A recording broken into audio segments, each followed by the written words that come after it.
Mark and Sarah were the couple everyone envied. They met in college, two puzzle pieces that just clicked, eh? Mark was the quiet, steady type, a software engineer who saw the world in logical patterns. Sarah was the opposite of vibrant, spontaneous art curator who painted life in broad, colorful strokes. For 10 years, their love story was a masterpiece. Mark supported Sarah's gallery dreams, and Sarah brought a whirlwind of excitement into Mark's structured life. They were building a future together, brick by brick, with shared laughter and whispered promises. Mark had even bought a ring, a beautiful diamond he kept hidden, waiting for the perfect moment to ask Sarah to be his wife. That moment never came. The first crack appeared as a tiny, almost invisible hairline fracture. Sarah started working late, which wasn't unusual for her job, especially with new exhibitions. But then came the hushed phone calls she'd taken in another room and the sudden, unexplained weekend work trips. Mark, ever trusting, brushed his concerns aside, loved Sarah, and love for him was an unbreakable code. He told himself he was being paranoid, that his logical mind was creating problems where none existed. He'd even surprise her at the gallery with her favorite takeout, only to find she'd already left for the night, her assistant looking at him with a pity he didn't understand. The truth, when it finally hit, wasn't a gentle revelation. It was a wrecking ball.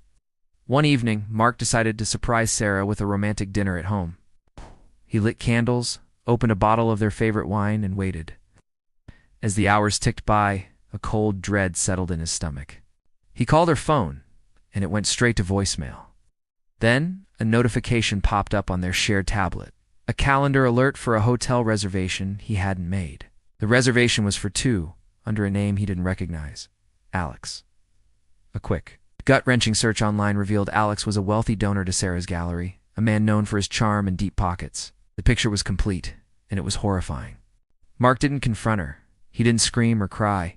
Something inside him just shut down. The man who saw life in black and white code went completely silent. When Sarah came home late that night, humming a cheerful tune, she found Mark on the couch, staring blankly at the TV. He simply said he was tired.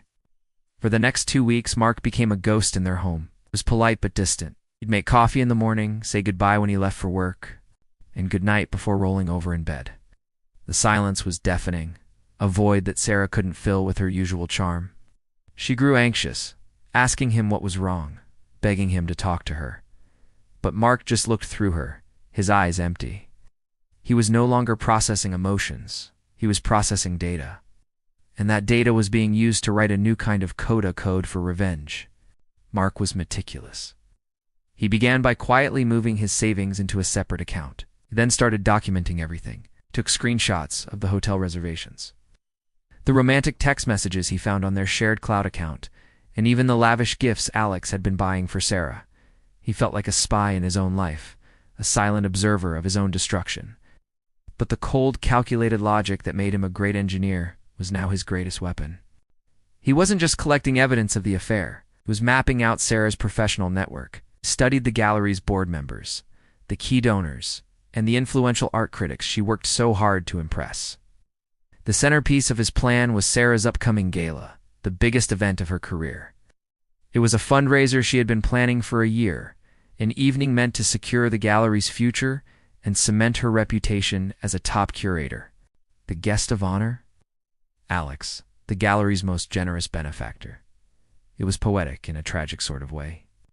Sarah, oblivious to the storm gathering around her, was more vibrant than ever, buzzing with excitement for her big night. She even tried to pull Mark into her excitement, showing him her dress and talking about the guest list. He just nodded, his silence a blank canvas she mistook for support. He even offered to help with the event's tech setup, volunteering to manage the slideshow presentation that would be the centerpiece of the evening. Sarah was thrilled, seeing it as a sign that they were finally getting back to normal. The night of the gala arrived. The gallery was stunning, filled with elegantly dressed people, clinking champagne glasses, and the low hum of sophisticated chatter. Sarah was a vision in a shimmering gown, moving through the crowd with grace and confidence. Alex always close by her side. She beamed every bit the successful curator. Mark, dressed in a simple black suit, manned the tech booth at the back of the room, his face unreadable.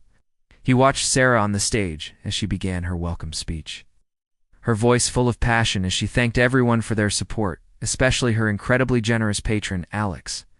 As she spoke, she cued the slideshow.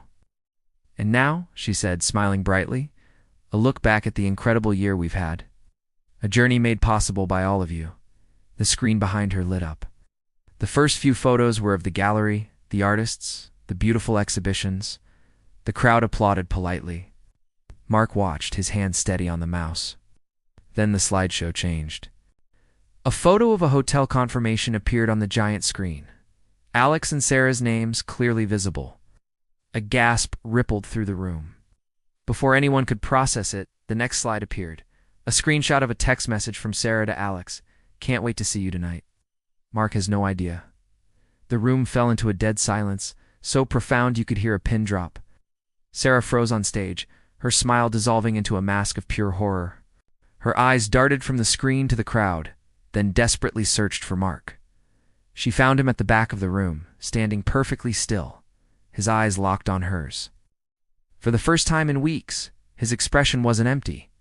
It was filled with a cold, quiet finality. Slideshow continued, a brutal, undeniable timeline of her betrayal.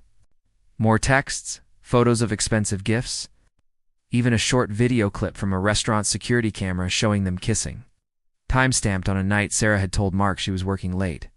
The crowd began to murmur, then to talk loudly. People started pulling out their phones.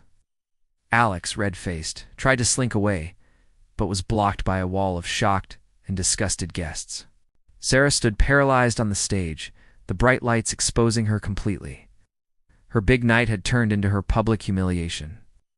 The gallery's board members were staring at her with fury, the dream she had built for a decade crumbling into dust in a matter of seconds.